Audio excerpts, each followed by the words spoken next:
It is not one wall, but a network of fortifications. A stone dragon stretching across the breadth of a nation.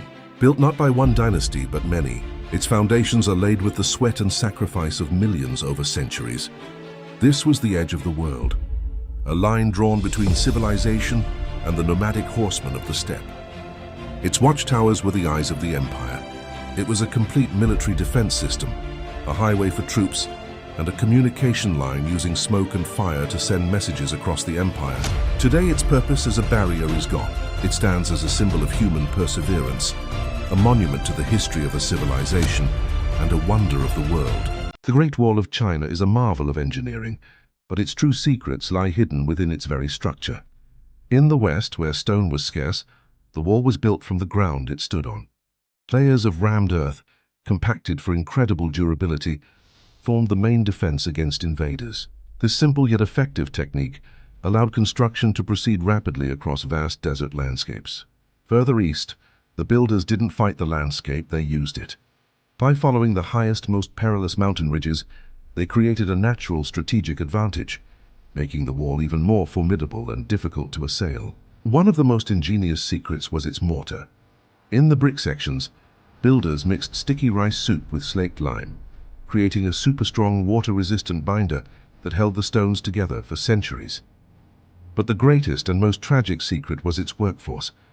The wall was built by millions of soldiers, peasants, and convicts, a monumental feat of human logistics and a testament to immense sacrifice. These secrets of material science, strategic engineering, and sheer human will are the true foundations that make the Great Wall an eternal wonder. Ever wondered what it takes to build a wonder of the world? The Great Wall of China wasn't built from just one material. Its builders were masters of ingenuity, using whatever the local landscape provided. In the vast plains of the West, the wall was made of rammed earth. Sections were built by pounding layers of soil and gravel within wooden frames. Where mountains provided the stone, the wall became a fortress of rock. These sections, built with massive blocks, are among the most iconic. Later, during the Ming Dynasty, fired bricks became the standard. They were easier to transport and assemble. The secret ingredient holding it all together was a mortar made from slaked lime and sticky rice soup, creating an incredibly strong bond. Even in the desert, they found a way, weaving reeds and wood into the sand, to create a surprisingly resilient structure. Ever wondered what it takes to build a wonder of the world? The Great Wall of China wasn't built from just one material. Its builders were masters of ingenuity, using whatever the local landscape provided. In the vast plains of the West, the wall was made of rammed earth. Sections were built by pounding layers of soil and gravel within wooden frames. Where mountains provided the stone, the wall became a fortress of rock. These sections, built with massive blocks, are among the most iconic. Later, during the Ming Dynasty, fired bricks became the standard. They were easier to transport and assemble.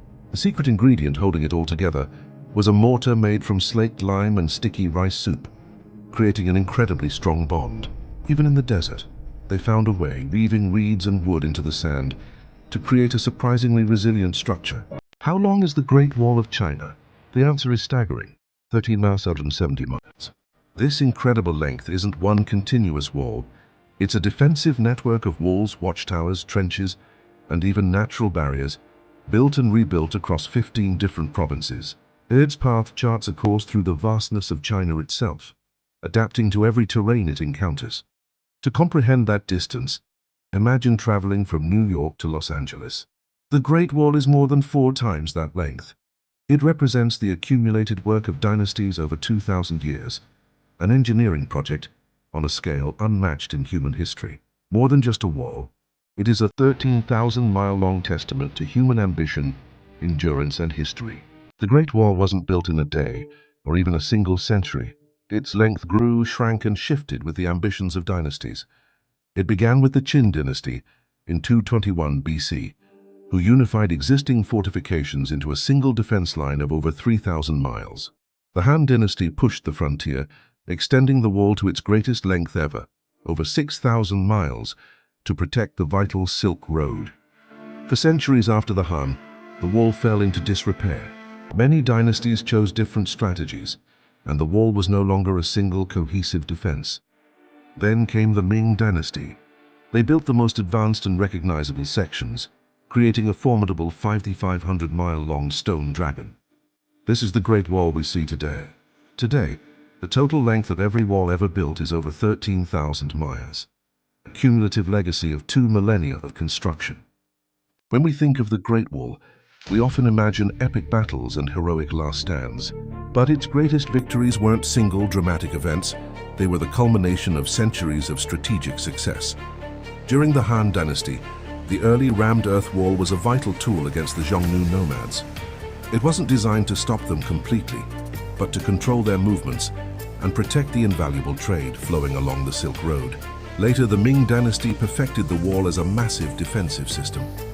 With advanced watchtowers and a sophisticated signal network, they repelled countless Mongol raids. A small raiding party might breach the line, but the wall prevented large-scale surprise invasions, buying precious time for the Ming army to mobilize. The wall's true power was making invasion incredibly costly. Attackers faced fortified garrisons, logistical nightmares, and constant harassment.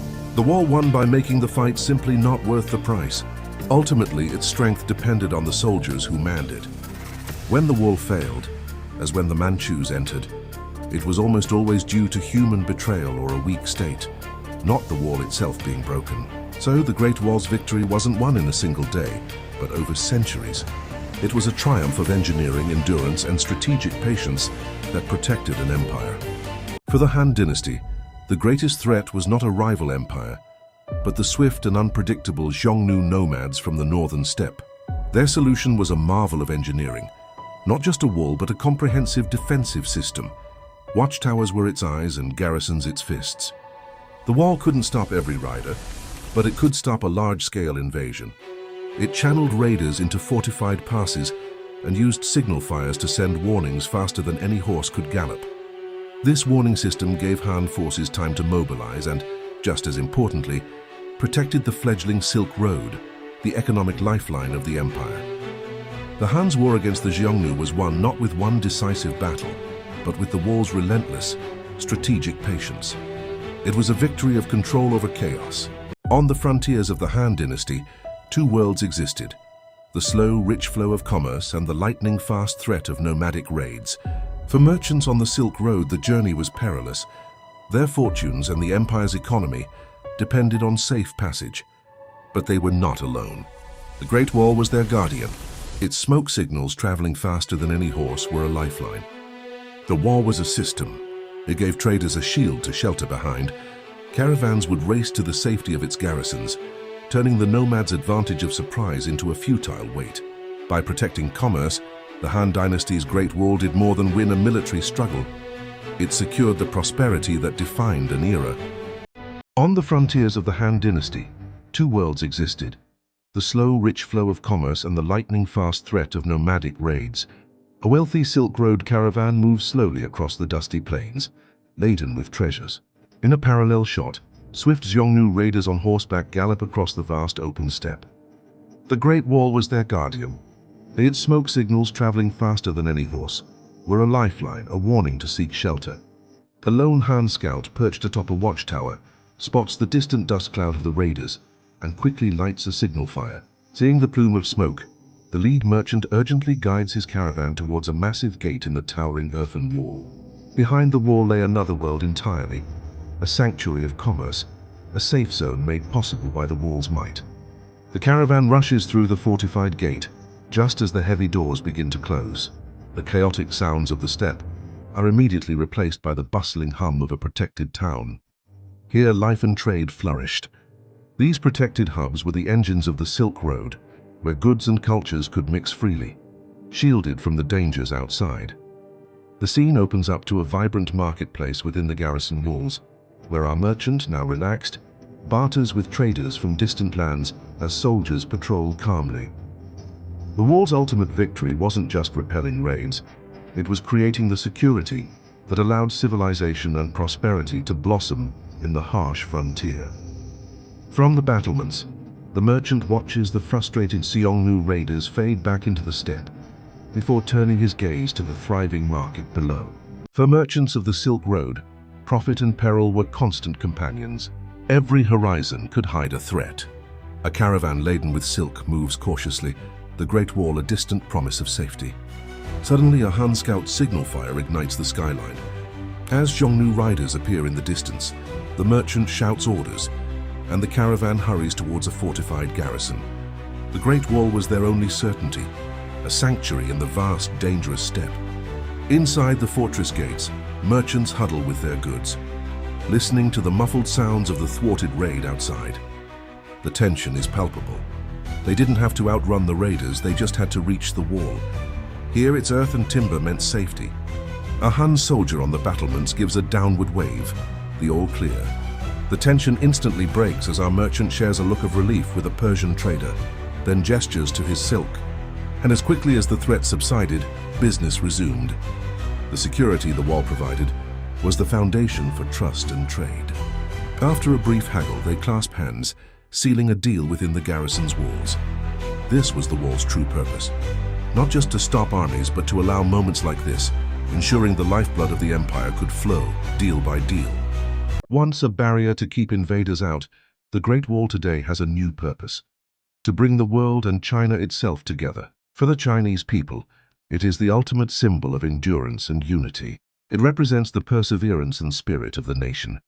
As a UNESCO World Heritage Site, it's no longer a wall of division, but a bridge of culture drawing millions from across the globe to witness its majesty. The ambition it took to build the wall now inspires China's future. It's a reminder that with vision and determination, anything is possible. Today, the Great Wall stands not as a military defense, but as a timeless monument to history, a source of national pride, and an enduring symbol of the human spirit.